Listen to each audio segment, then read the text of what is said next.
oyo bomoko ya mboka. Toza na système ya digital momo. Bomoko ya mboka oyo. Bomoko ya mboka. Bomoko ya mboka. Bomoko ya mboka. Bomoko ya mboka. Bomoko ya mboka. Bomoko ya mboka. Bomoko ya mboka. Bomoko ya mboka. Bomoko ya mboka. Bomoko ya mboka. Mesdames et messieurs, bienvenue. Nouveau numéro face à face. Aujourd'hui, je reçois quelqu'un pour moi, il est important parce que vous savez, d'abord, tous mes invités sont déjà importants. Mais aujourd'hui, une marque importante parce que c'est d'abord un élu du peuple et l'un des meilleurs élus de la ville de Kinshasa. Vous savez de quoi je parle et même de qui je parle. Élu à Lukunga, ancien journaliste, je veux dire un véritable combattant. Combattant dans la lutte contre beaucoup de maux qui ont rongé la République. Il est souvent identifié comme un opposant de Kabila. Bon, il y a eu beaucoup de choses sur lui. On va quand même aujourd'hui le recevoir, lui donner la parole pour essayer un peu d'en parler. Il s'appelle Eliezer Tamboué. Comment allez-vous, honorable? Tout doucement, Christian. Alors, Eliezer Tamboué, honorable, je voudrais que ça soit et en français et en lingala, comme ça toutes les couches doivent atteindre Bango. Le Congo te connaît, vous permettez que je vous tutoie. Il n'y a pas de problème. D'accord. Le Congo te connaît quand tu commences une célèbre émission, Tokomi Wapi. Et finalement, c'est les journalistes références finalement. Vous avez un succès au média, tout un média, mais vous avez Yomoko, une émission Tokomi Wapi, on a vu ce que ça a fait. La population, les politiciens, vous étiez un carrefour finalement. Est-ce que c'est à partir de côtoyer les politiciens que finalement le goût de la politique vous est arrivé? Est-ce que vous avez été séduit par la sirène, par le tapis rouge, ou vous avez été finalement alerté par le mal du Congolais, le mot du Congolais, tellement qu'ils ont souffert, vous vous êtes dit, j'abandonne le micro, je vais là-bas régler le problème? Merci beaucoup, Christian. Vous souhaitez que l'émission soit bilingue, c'est ça? Ça me permet. Oui. Yaliboso, Lingina, Sarakamo, synthèse, Nasina Lobayango, peut-être Nazongilango. La presse, Mutuna Mutuazaka Natan Naye, Oya Bandaka, comme toute autre personne, même Nenge Tozolo Baboye, to éviter Bilombeni ni Musus Bakobimana Katia presse. Nana Bandi Makambwa presse, Nalumbashi na RTIV, Radio Yalambalamp. Toke Nambujimai. À partir de Kuna, journal La Prospérité et découvrir Nga. Nazala qui représentant provincial, il y a journal La Prospérité. Avant, il y a comme à la télévision.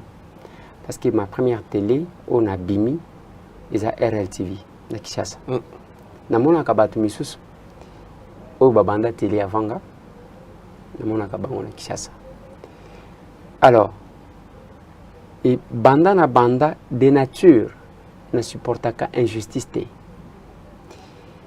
Et puis, nalinga rappel au kutate. Na lobite que naza parfait. Mais injustice nalinga kangote, le kutape nalinga kangote. Parmi ba qualité naza kanango, la curiosité, ya koyeba, qu'est-ce qui se passe? Kobanda banda kala biloko intéressant kanga mingi, c'est la politique. Il y aura pour qu'il y ait la science politique pour nous. Ouais. Nde ezala na télévision, ezala na radio, ezala na presse écrite. Iloko intéressant kanga mingi eza politique. Surtout politique ango mingi kaya mboka nanga. Dena linga mingi. Et ceux qui nazangi eloko ako tala bon tango mona kabino bozo tomboka wane Barcelone, ceux qui n'aïba kata eloko moko te ya bali. Même na mboka oyo. Naïba kaka joueur moko mais naïba kelongi na yete, on naïba kami na linga kai à travers son nom Kalotu Kadioko. Nani? Kalotu Kadioko, c'est comme ça. Kaka kombo anande na sa. On attend na éviter vous. Ah. Alors, mais sinon Bakidia c'est quand même bato. Baibani likinanga trésor mputu, bon, wana za likinanga donc donc la politique, c'est quelque chose qui m'a intéressé. C'est comme ça que j'ai fait un effort. J'ai tanga yango pe na classe pour na koyeba yango. Donc c'est ça nga naye na mo pepe wana te et puis qui combattant oyo batu peut-être baye komona parce que to bandi ko sala yango na ba télévision. Mais sinon to banda quand même qui combattant oyo banda kala. na parti politique moko? Bon, namboka oyo à part bato bakota batikalaka fidèle na Mobutu na MPR, bato tout bakota na UDPS. Bato tout wana ozomona à part bato ya MPR soit bao bazaki ko sala politique parce qu'il n'y avait que deux partis. Kala. Non mais Mobutu a souhaité qu'il y ait deux partis, bakourager nde babimisaka eloko wana. Basali lettre ya 52 pages. Awa. Première réunion à la qui en commerce. Ouais. Il y a mis balai et il y a avenue des oiseaux dans ma campagne.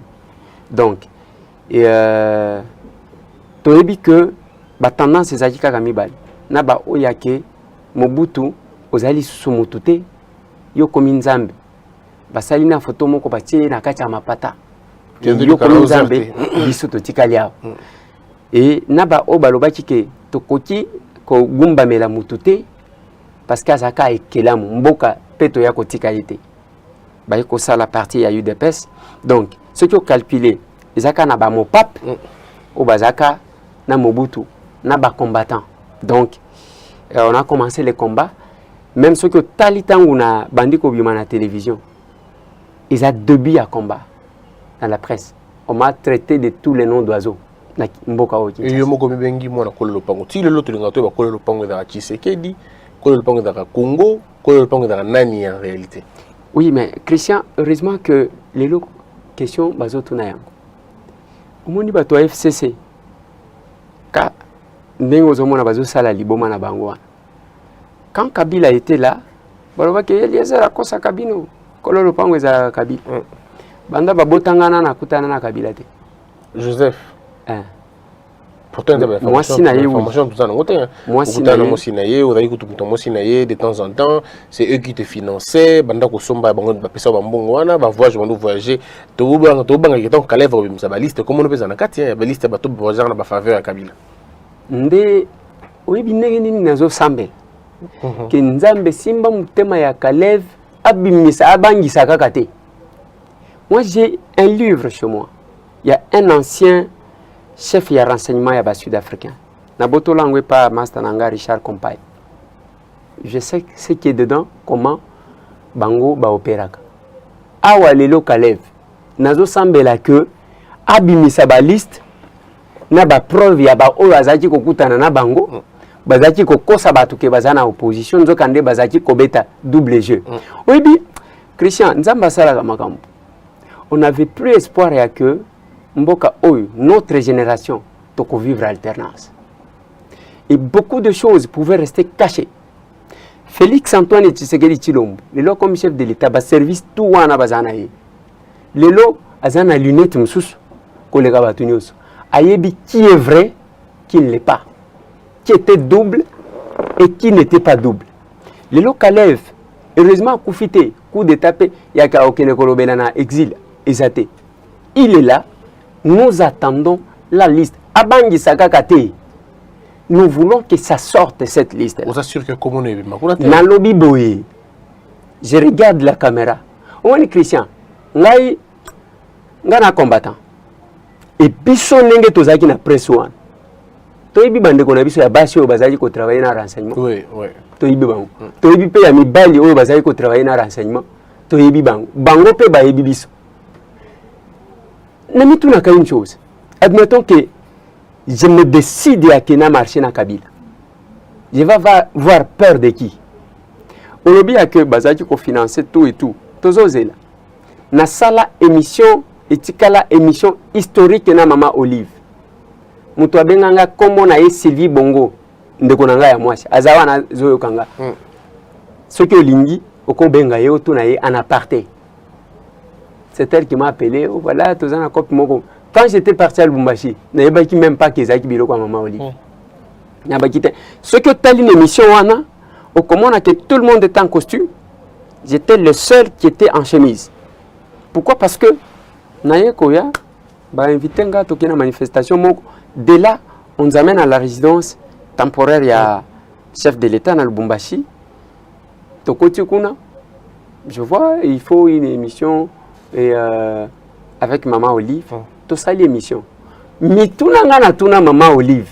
Batu nyonso bazomona yango lelo ngana lingi Batu quand même, au moins, Christian même ndenge bino bozo sala nanu be émission boy parce que nga pe nazo bandela ngo. Oh, ozo ngela émission? Parce que tozo di bazo di soudre. Yo mais n'habite sur le lobby yango et balukia et embrouillé mais ndeko moko na bino député le biso ki Félix Ameki ko diso ngo bango osimba minduki ndeko na yo bozaki na combat abiso ka facha Ameki ko diso pas basimbi minduki babundi na balabala rébellion mani na mboko bon nazo yako peut-être osimba yango. OK.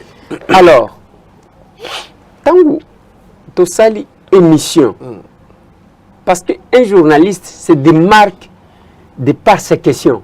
Kota la nengini nazo sala. Yango biso to sali mandengwa. Mais quand j'ai commencé ça, qui ne m'a pas traité de voyou, qui ne respecte pas la déontologie, qui fait ceci ou cela. Lelo, je suis content parce que belé bamboité bapa. Je l'ai toujours dit. Au moni lelo Christian le Sakwen. Une fois tu voyageais naé, il me disait en tout cas je t'apprécie beaucoup, je t'aime bien. Et moi, le problème que j'ai, je ne parle pas lingala, je ne sais pas, comme ça. Les lots Christian le savent dans ça l'émission de lingala. Donc, c'est pour vous dire que, quelque part là, comment on a quelque innovation, nous sauté que, ils ont causé la voyou. Même alors, ce n'est pas parce que Christian a sa l'émission, na lingala, n'a commis moins intellectuel que les autres. Non. C'est toujours ça. Comme alors, après cette émission à Lubumbashi, Maman Olive a promis une autre émission à Nganaye. Si les autres salles en côté. J'ai eu à voyager avec elle. Tokenda Kindu, Tokenda Bukavu, tout et tout. C'est une maman qui avait de la considération. Alors, en même l'émission. Tout le monde a la télévision. Mais quel que soit ça, comment on a battu Bavandi. Eliezer, mais moi je comprends, Christian, même Christ et moi Nzambe, batunyo sauté bandimaye, babengaye Belzéboul, donc les temples à démons, nous avons moi Nzambe. Et c'est aussi les combats que nous avons menés, la démocratie, on compose l'antipathie et la sympathie sont naturelles. Au côté de la bosembe bolotalier, alongwa kuna, oyebi nenga zalakate, oyebi oyini kaka pam à l'occasion de rien. Au côté de la paix kaka mutu moko atali j'aime ces garçons là. Ozomon. Oyebi te que peut-être Christian abomaka batu na butu to ndengeni mais osepeli na yekaka. Et ça les makandengwa. C'est pour vous dire que lelo nazo sambela pona biloko mibali. Nzambe simba mutema ya Kalev. Abimisa liste ya bato bazaki double. Abimisa liste ya bato bazaki kokosa biso na combat. Nzoka ne bazaki ko gende kozwa mbongo pana ba. Ozo rassurer biso que yo komo no ekota na mama. Na lobby na yo boy. Parcelle ozo na mbongo ya solo. Et va être que financement ya mutu tel financement mutu tel parce que na débat mon qui na TV tout le monde qui va débat honorable Abimisi Babilo Gonyo Somba. Moi j'étais étonné, j'ai dit mais honorable comme il a niveau de Nenya Musa Ndako ya Somba ki boy. Je me dis mais est-ce que Bandako on est la pena ya izo utaki na mbongo na yo moko ya musala quand on sait que les journalistes c'est difficile pour qu'on le paye l'argent. Christian omoni musala ni otali ata parmi ba membres du gouvernement wan. Ce qui okika na ndako ya mutu moko kokuta ka différence. Mutu aza organisé comme on a kake aza organisé. Même na ba cabinet na banko. Kende siko. OK et pas okomituna oyazo mona na mutu anzala ndenge nini oyazo mona na mutu ambongo. Donc c'est une question d'organisation. Natikala jamais ko somba ndako mais na tonga ndako. La nuance hein. Ouais. Natikala jamais ko somba ndako parce que natikala jamais ko réunir mbongo ebela la fois mais na tonga ndako. Mongo même émission kana sala na Maman Olive. Basi batuna ngai batu bavimba mitema. Il y en a qui ont dit qu'on m'avait donné $100,000. Batu baloba surtout tala ndenge biso to utiliser ka réseaux sociaux. Buzoba na buzoba. Donc na habité mboka oyo na habité. Maintenant babimisa ya ngana loba na bango te. Mbongo oyo bafuta kanga et pas Maman Olive pour l'émission. Nazwa ngona maboko ya Maman Olive te. Nazwa ngona maboko ya mutu moko comme na ye Sylvie Bongo. Aelanga mbongo na enveloppe ya kaki. Combien? Oh. Yoko tuna ito. Non mais comme c'est biso pas to. Okotuna ye. Okotuna ye. Akoyebisa yo mbongo combien ngana zwaka. En toute sincérité, nakoyebisa yo ke mbongo ezalaka $1,000 te. même pas $1000. C'est vrai. Nalobi na enveloppe ya kaki. Na hôtel biso to bisika tozali ko vendre. Sylvie Bongo aza vivante, elle est là.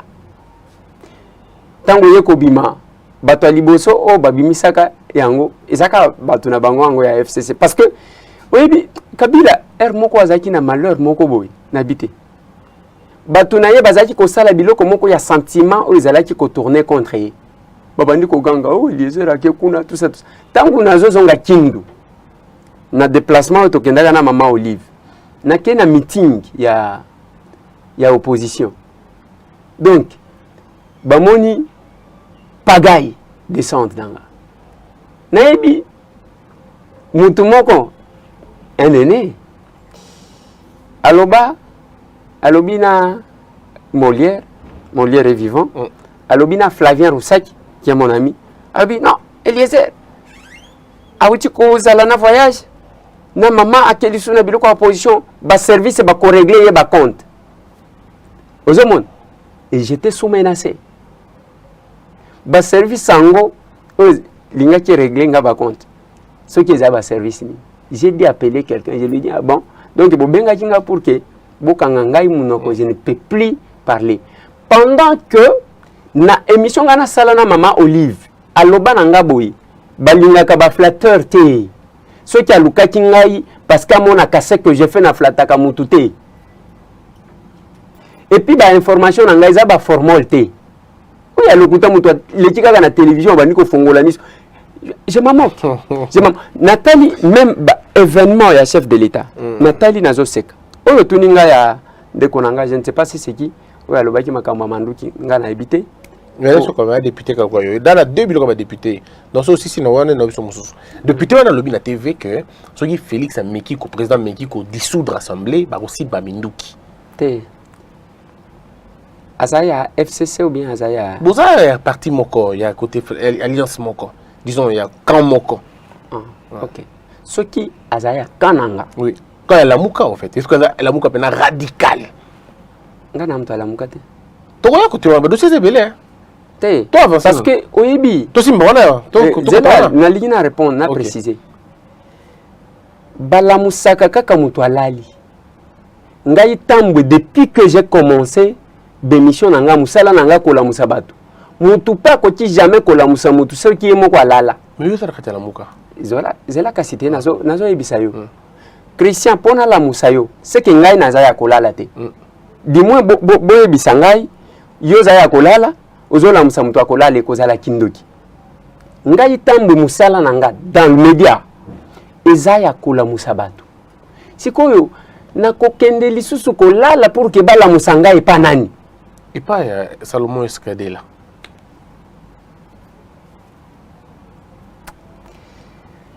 Je vais répondre pour que place soit en flux à la tête. Ceux qui moutent, ceux qui collègues wana lobby azaya kananga. La muka. Peut-être que abeta kika libaku. Peut-être que alingaki a exprimé kaka peut-être mécontentement mokobo. Te abaki sa lobby boy, abi béton, bako buka yango na ba birin. Abi béton bozo nga béton na birin ezoya, bako buka yango na birin.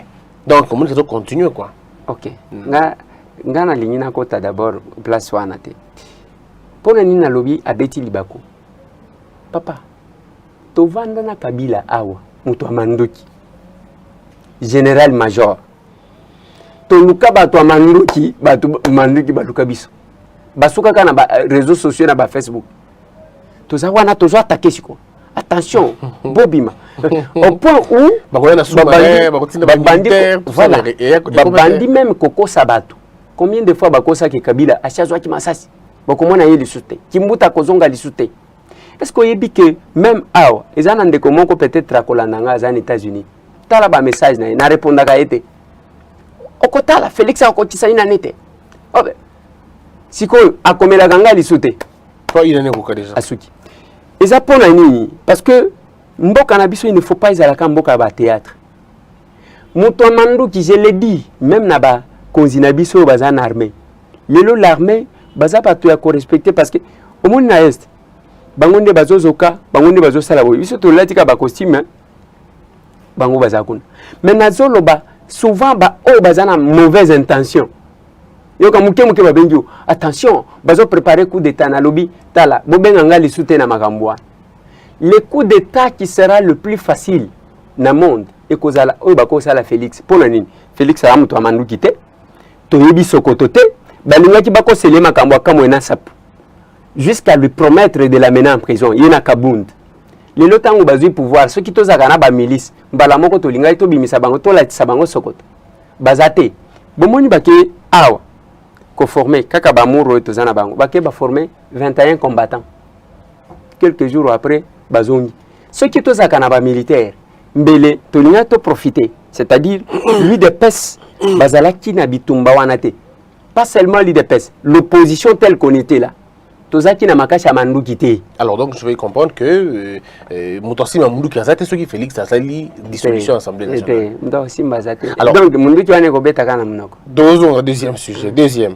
Un autre député national à Lobby Bouena TV. Bino ba député le Burkina Faso à l'Assemblée Boy Barangote.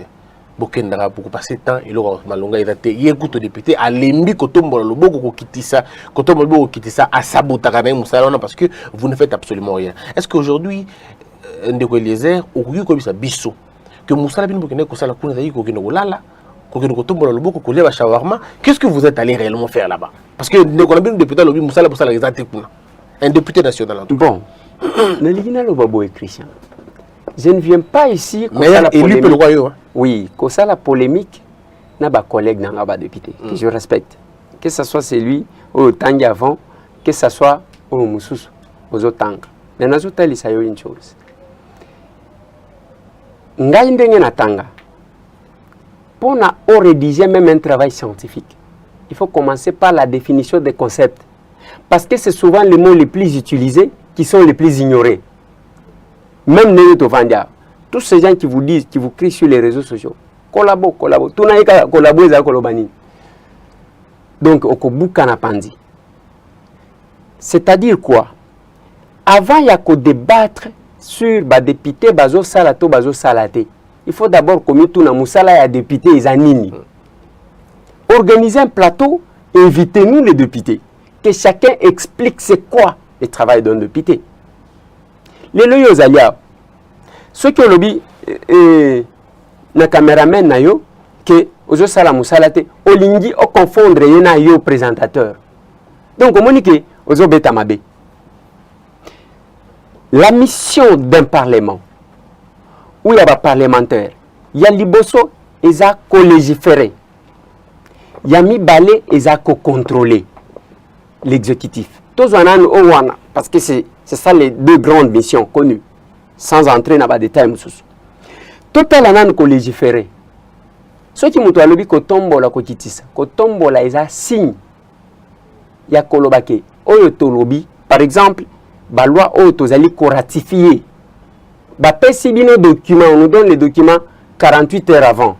Pour que muto atang la soki atangi aya lobite place oyo eza yangote parce que mibeko wana ndeko kamba mboka na biso. L'autorité est d'attribution. Et cette attribution vient de quoi? Vient des lois. Ba mibeko wana biso tozo sala. Jango nazaki ko tala ba tuna campagne électorale. Babani ko lakisa projet d'associer un député Zoloba nazo tala nazo sekaye. Parce que les juristes sont dans la lettre. Les politologues sont dans l'esprit. Avant que ebima ekomama, il faut que tu aies un esprit. Ndebisika to aliwa. Mais tant que Zoloba ke nakobimisa ba loi bo nakobimisa ba loi bo. Non, les lois on ne les fait pas comme ça. Les lois basala kango selon l'évolution, ce sont les besoins de la population selon l'évolution de la société. Okoya na loi moko non adapté. To komi na monde numérique o tozali yozo ya na ba loi moko boy ezo sala ba omoni ba machine dactylo ya kala. Donc ekozala une loi qui ne servira pas. Qu'est-ce que je vais dire? Ceux qui m'ont lobby à salir le côté. Yembe à salir le côté. Mais vous devez aussi retenir une chose. Ndenge tozawana bande ko mususu depuis longtemps bazati kaka na mwa ko banga na habité neti o législature yo ko silate ba ke kokota banyongo na ba banque ba ke ko zo ba mituka ba ke ko changer bandako. Maintenant ça pose problème Aux hommes, on m'a dit, nous bien. Ceux qui déjà sont bien dilars. Motivation, ils allaient soutenir parce que aux hommes, on a le goût aux salés la moto. Ça, c'est un point.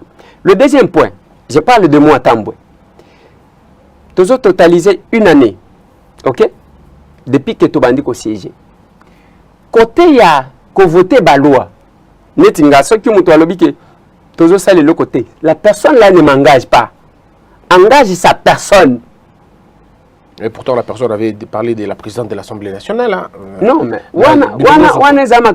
surtout, Madame la présidente de l'Assemblée nationale, Azamuto FCC, un combattant. Je n'ai rien à voir. Nabango.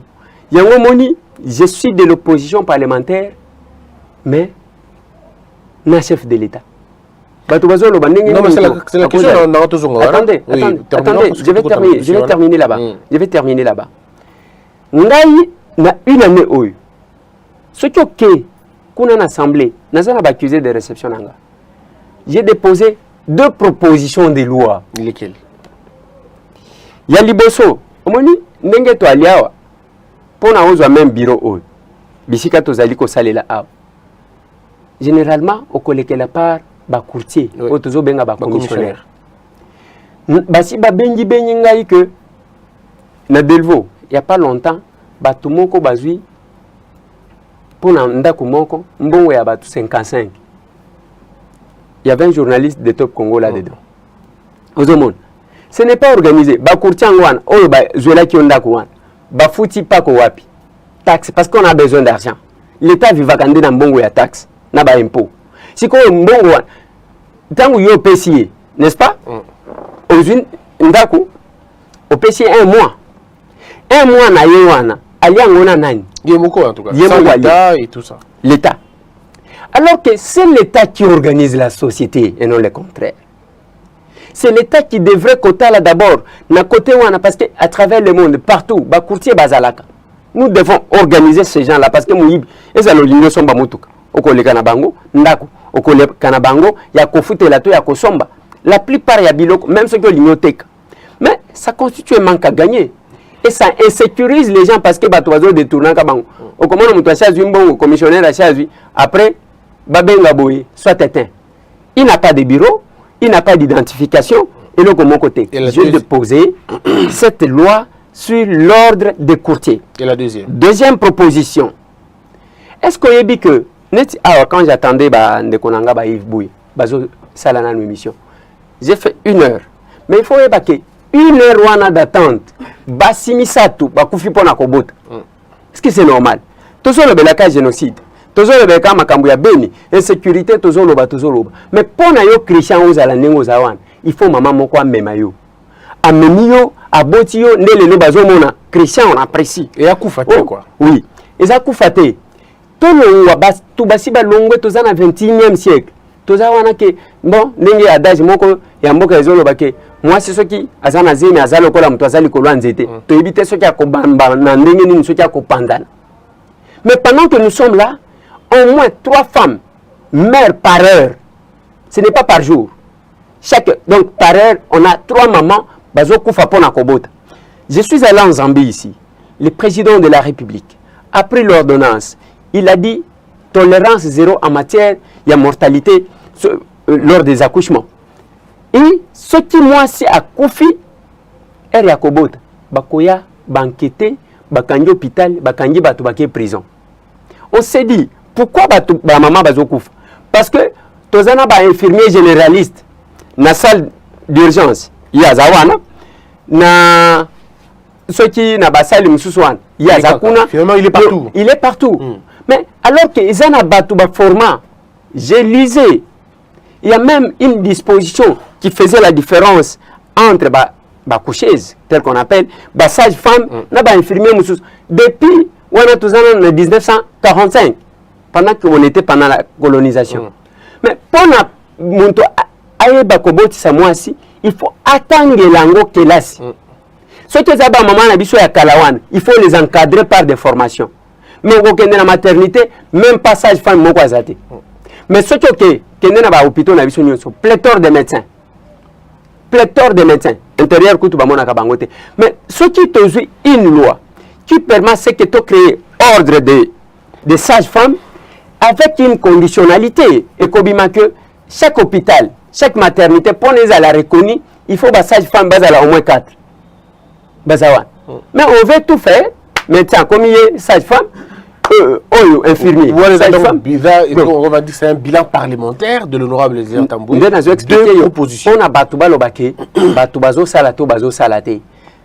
Côté la contrôle, il y a 2 questions orales avec débat contre 2 membres du gouvernement. Ezaka Kolobana Balabalate, on ne a pas élu Kaka. Et ça, les mecs qui peuvent pas 2 questions orales. On n'a pas programmé ça. De la Namars. Et on a la motion alimentaire. Et lui, monter, tout le monde a la motion alimentaire. Bon, la motion alimentaire, et le ko bengi motion alimentaire, et ça, le ko yake, au côté ici, après, au Kolanda ministre. Au moins, il y a un député. Toké Mukolo, premier ministre, Azo Yambabiso. Toyewan, na kuta ki ba collègue nyon so basi ba koti. Ba botoli bango ba téléphone. Ngana yewan, tika ba téléphone, na lobi po ani. O tika ba téléphone, ba député nyon so ba na lobi na kotika te. Na koti na yebisi ba collègue. Ilunga ilukamba toza ba chef na ye. Eloko vient nanga. Oya azalaki avant ilunga ilukamba na komo. Chibala. Ah, heureusement que yo yebi comme na yebi. Alors, tango na lobaka ke na za chef na yo, ye wana zo avocat akeko fundanga. Na lobi ozo mbo manzoto pamba na za chef na yo. Effectivement, le chef na yo. Et les gens ne comprennent pas ça. Mais ce qui est kutana na ilunga ilukamba, lui entre avec ses téléphones. Bino ba député ba botori bino ba téléphone. Boza ba toi modèle ni. Quelque part là c'est ça. Donc c'est pour vous dire que ngai tambwe nazana tenté ya kokende même tant nazaki journaliste. Nazaki na tenté ya kokende ko nimba na antichambre ya mutu. Vous invitez nga? Oui, je peux venir. 15 minutes et ben je suis parti. Je suis parti. Alors, 2 grands sujets avant tout. C'est vrai, on a tellement de choses à dire. Mais cette fois-ci, vous allez nous dire de façon brève 2 choses. Est-ce que c'est vrai que Moïse Katumbi a même Mosinayo na banana na poto na États-Unis yo kenda kuna pona Moïse Katumbi? Moïse Katumbi place au Kolanda biso. Est-ce qu'on peut répondre à la question? On passe. Moïse Katumbi est vivant, il est là, il peut répondre à cette question. Moïse Katumbi Tchapwe, on peut répondre à la question. D'accord. D'abord, Moïse n'a pas mission, il y a comme Maka, Batuna Basi na Bango na poto. Moïse a ambassade, les pays comme les États-Unis d'Amérique. Moïse a influencé Bangote, ceux qui balingi bazwa décision. Oui, que l'ambassade n'a d'abord 3 fois que le visa. Alors que le passeport est tonda n'a pas visa à poto. Oh, 4e fois, c'est une amie qui m'a invité. Et nayewana, est-ce que bazo tunanga? Osho senga na bina sina senga 3 fois. Est-ce que baboya poani? Na binga na bino américain boza compliqué. Bosala kaka o bo sepelina. Donc c'est une fausse information, on va dire. Katumbi peut-être il y a beaucoup à répondre. Ok, mais alors les gens comprennent que au désaffirmé, pardon, au boy information à la télé, au lobby, tu peux s'y répondre. Katumbi t'a répondu. Na lobby boy. Christian Bossem. Au monde ozo kende siko. Au comment on a que profession oyo ya ki journaliste. Et pesa kamututu. Et kopesa yo bato ba respecter yo. Et kopesa yo honneur. Et kopesa yo succès.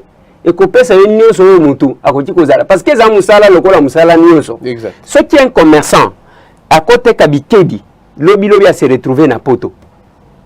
Un politicien ako banda kaka boye na quartier bazo betele maboko lobi a se retrouver na poto à son mindako. A combien pour une bozo qui tisaka profession ou qui journaliste bozo ba ki bambi shinto abadi wana donc ndenge bazawana ki bambi oko senga ye asenga nini et pas mutu Nga kuna sombate asomba ngona nini? Nga question ka. Akata bila. Nga question za ka Katumbi ka. So qui aime ta même moi c'est na bana na poto. Donc ceux qui dans la question là. Katumbi n'a pas mission de faire ça. D'accord. Deuxième question, est-ce que vous étiez soutenu par Bouchab pendant toute votre lutte? Bouchab te donnait l'argent et Robatama. Mais finalement nani apesa ngamu. C'est que ngai bapesa ngamu pas batunios. Ne bandeli. Ceux qui bandent ko ba oyo babanda ki ko lande mission ne bandeli. Ba yiki que c'est Kabila. Oui. Et bimina monoko na yo. Oui. Et na mwasi na ye après longwe ekipa Katumbi. Et komi et pas Evariste Bouchab Mabundi Mabileng. Evariste Bouchab Mabundi Mabileng, c'est parmi Batou, ngai nazaki komonela na musika et nazaki même pas consentir. Okanga bien. Nasali émission na Evariste Bouchab mbala liboso na kutani na yeboyi. Nasala kango na vienanga Papa Molière. Na bureau na etangwa comme vice-premier ministre en charge de l'intérieur et sécurité. Nde na tuna kaye mutuna moko. Na lobi yo Evariste, yo siko bato Kabila bazala kaka soki babundi bamoni ke bitumbe komi makasi babimisi yo lokola tête rouge. Jean-Marie Kassamba azala ki témoin, il était là. Il entendait ça. Obimi lokola tête rouge. Oyewan. Je faisais référence ya tangu balongola kaka mere na nini biloko ndengwana c'est-à-dire Bouchab bazala lokola mutu babimisa kana ba front moko bo. J'ai fait avec lui une émission. J'ai vu comment il m'a répondu. Et depuis kaka le premier contact à l'émission One, naye kosala naye émission msous et chaque fois, même quand il lui refusait les émissions avec les gens, des fois je faisais avec lui. Mais quand j'ai fait une émission, c'est toute une émission que lui a sollicité. Ça nécessite le paiement. Il faut m'en foutre. Mais quand on azali ko sponsoriser yo et finalement qui m'a sponsorisé na longwe lisusu pas Kabila oyo azalaki mokonzi ya Bouchab na longwe pas Moïse Katumbi na komi lisusu pas Bouchab. Est-ce que bon empoisonnant ya solo deux qui motif né to qui de gouvernement lobby vous avez réfugié aux États-Unis? Oui, au moins à Washington DC, capitale des États-Unis. Aux États-Unis, documents déjà et tout bon et on aux États-Unis. Est-ce que les combats poison est une vraie histoire?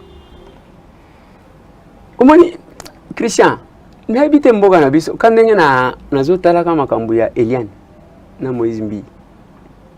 Omoni biloko a privé. Des fois comme ma santé. Ma santé c'est une vie privée. Lelo zotunanga mituna parce que je suis en vie. Si je mourais au linga ki olandanga na cimetière.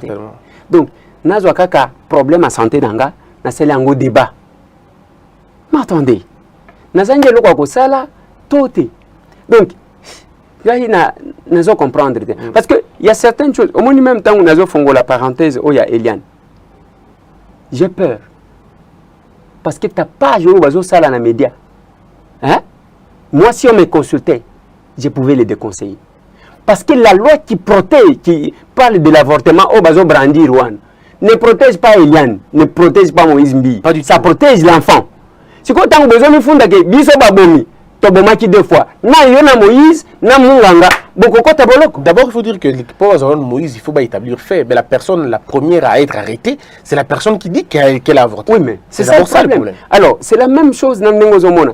Nde yango moni tangu tozotala. Place ngana vandi nazo banka. Code pénal, article 165, je pense, 166 si je ne m'abuse pas. Nde zali kolobela eloko wana. Mais quand vous faites de ça, au tapage. Et aussi, une femme qui a subi une humiliation d'Engouane. Je vois à visage ouvert comme ça. En tout cas, nazo banga. Nazo mona ndenge muso. Parce que, mbi, bakoya kolobake, justice, namboka oizate. Même tous ceux qui font des bruits, dans les réseaux sociaux. D'abord, tango Eliane, na Moïse balinganaki, tozalaki. Est-ce que balinganaki? Tout ça, ça reste des questions. Papa. Ceux qui balinganaki bilengi na bango et libiso nanine. Donc ça je referme. Nde yango nazolo par rapport à ma santé. Na yekaka nga d'abord tambwe. Je parle moins de ça parce que je n'aime pas me victimiser. Nga na combattant. Combattant les lakate pour que bayo kela imawa. Alors mais qui pouvait en vouloir à ta vie? Mais tout ça dans le monde compliqué. D'abord, yo moko lobi ke balobaki ke na ke réfugié politique. Yebisanga mutu andengo wana oyo azo inventé kaka azo la pongité likolo un villageois moko boy. Ceux qui a eu occasion à liquider yo. Il faut que liquider yo. Afinga opé terriblement à la TV hein. La même personne. Afinga yo terriblement à la TV donc oui, mais abota mona mutu comme mukebo donc au final ata ko fina. Yoka. Donc ceux qui mutu azo la fina matalika bana ndé aokelo mawati leka. Yebisanga ye moko aleki wana mutu wana zolobake na lingaki na nyata yo mais natali bana na oka na tiki atalika bana ceux qui a eu occasion yake atinda ta mwachimo omoneti aw et comme deke obenyinga surtout bana basi boko limbisanga ba mama nanga parce que ndenga ngoma kamwezo sale manakati ya biso ba congolais to ko risquer to tikala ba pede na ba lesbienne donc basi bazo banga mibali bazo banga basi parce que et comme kaka peut-être moi na mwasi qui n'a rien à voir. A Bengio peut-être pour n'alika mususu. Dès qu'à Bengio, aux hommes tuna, azo lukasiko ya ye vidéo, to azo linga enregistré pour que abimisa ya likam. En passant sur les vidéos dans mon bimi osani. Bon, et ça non. On va regarder vidéo les tambo mon bimi mais c'est un scandale. Naza tambo mwambate tambo mwambate président. Ngai naza Eliezer Tambwe mposhi charmant. Bon, imagine toi ce que vidéo charmé bimi. Otala ke bimi. Mais c'est normal. Christian, nani alongola kabilamba te na biso tout. Parce que quelque part la tango zo bambali banga ipa mutu. Il faut yeba payer au sukaka wapi. Je vois même les hommes bazo fongola miso bazo loba. Quelque part là, ozala mwasi, ozala mobali, ozaka na place olongola kabilamba. Je vais vous donner un exemple. La dame Oyo, c'est quel pays ici comment elle s'appelle? Janine. Il y a vous voulez parler de la Bolivie? Oui. Ouais. Mobali Oyo a sali abimisi vidéo. Asa mobali na ya balaki après divorce. Ozomon. Donc c'est pour vous dire que en dehors de nzamba kela biso keto longola kabilamba. Boyega na mo inde ozali Christian. Nazomon ozana alliance oza marié. Mais de ça la émission boy. Hein? Ezala mutu moko ko zala na vidéo. Yake soki kaka ba utiliser. Non, au baby. Mais un scandale. Est-ce que ça ni donc Christian ozo na lobby boye. On a kolo pango. Yo na sala makambo mususu bien. Na lobby boye. Je moko nazaki ko seka na lobby mo. Omona kaka heureusement que tozaka pe na ba air moko te na monde entier. Soki tozaka na air moko. Otala ka jejango oyo batu bazelaka ayina 2h30 3h. C'est quoi bengi biso? Obinenge nini tokobima? Tokoyoka na yena biso nyonso tokoyoka d'abord son. Parce que tokobima na bateni moko original. Donc c'est pour vous dire que même les tozolo babo. J'ai dit awe bani ya ba pasteur et ko ya okota siko ya ba politicien. Même ya montage. Maintenant le mal il y a technologie parce que na mona ki mususu oyo wango bazolo bakeza ya mbi. Mais natali bien. Il a été. Nous mona ezambi était. So imagine ouais vidéo était bitaku ebimi monde qui était compliqué. Te ngai même ceux qui na moni ya honorable bitaku. Et ko surprendre ngati. Omoni même ba sentiro de l'attaque. Nyonso ngana lobaka na bato. Ceux qui basi bazala kana mboka oyo na mokili oyo te. Donc, nous nous habillons parce que les femmes sont là. Exactement. Nous devons le respecter. Les femmes aussi. Oui, bah, beauté tout avant Bima. Azo sala 1 heure na kitala tala. Donc, c'est parce que biso ba mi bali tozali. Très bien. Alors, tout ça là na mabete isa malamte. Alors, on va finalement terminer, mais avec un très grand sujet. C'est vrai qu'on a pris le temps de parler de vous et que prochainement peut-être on va de ce Kanda. Mais pour l'instant, avant de terminer, au combien de députés ça fait 1 an aujourd'hui? Est-ce que le Congo, avant, le Congo, il y a lieu d'espérer un bon Congo demain, ou on a raison de dire on a raté le coup, cette alternance n'aurait pas dû être là? Je suis l'un de ces gens qui ne voient pas les choses de cette façon-là. Mais au moins, Moutou qui prétend être congolais, même quand j'étais aux États-Unis, je viens de Komoko qui prétend être mon apôtre. Azui téléphone aïe. Tala, awelo gwezate. Bovanda na bino, bazoko sabino. Wanasko azolia. Azolia soki Mais je l'observais avec une attention. Tant que vous est-ce que na poto ko sala eloko wana? Na poto ko sala te. Ezanini, ezalokola bazo considérer mboka na bango moko lokola dépotoir. Ndeko nanga ko banda Mobutu ti lelo. Le Congo n'est dirigé que pour la plupart bato beleta la même na gouvernement. Bato a poto. Mais quel est le résultat? Ozo longwa na moi. Oye awa olobi buto yinda makasi. Là où nous voyons mbongo à l'état au cause ata 100 francs té. Mais awa muto akosili sa nyongo na ye abanda kuna poto asali nenga lingi. Ce n'est pas ça. Moi je pense que mboka oyo avec la volonté tokosala makambo minene. Tala hymne national. Chaque fois que na yembaka toyembaka hymne national na ebité soki bato bayoka kamakambo toyembaka. Bazo comme quelque part tolobaka. Nous peuplerons ton sol. Nous assurerons ta grandeur. Ouais, te respectera. Nous peuplerons. Tout seul te respecterons mingi quoi. Toujours respecter en coup tout est. Ozo talaba to bazo botam. Ozo talaba o bazo kufate. Christian, à part des nouana tozo chanter.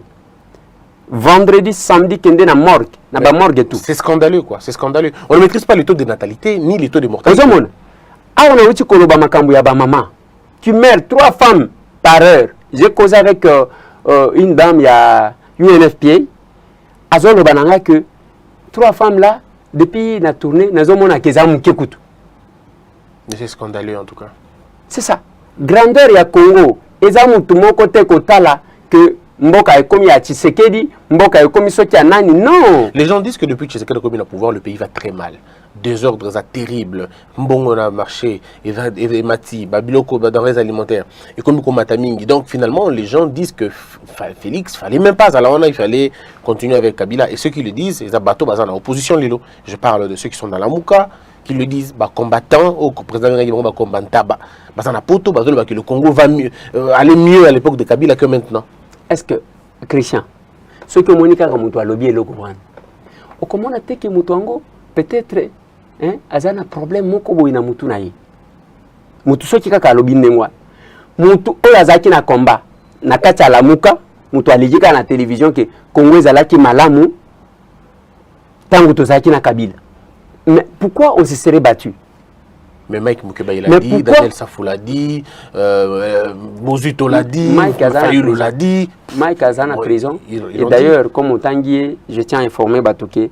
Et cour de cassation bauti ko annuler décision yo parce qui je crois à niveau ya cour d'appel ou par rapport à lever ya ba immunité na parce que ba sala kiango hors procédure.